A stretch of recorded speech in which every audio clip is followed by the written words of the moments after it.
How to fix Uber Eats promo code error. In this tutorial, I'm going to show you how you can save money while ordering food from Uber Eats. First of all, go to Google Play Store and search for the Uber Eats app. Click on the app. Make sure that the app is up to date. Open the Settings app. Now, go into the Apps section. Scroll down and find the Uber Eats app. Click on the Storage option. Now click on Clear Cache. Close the Settings app. Go back to the Google Play Store. Click on the app.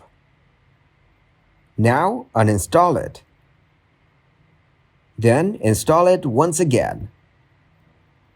When the app is downloaded, your problem will be fixed automatically.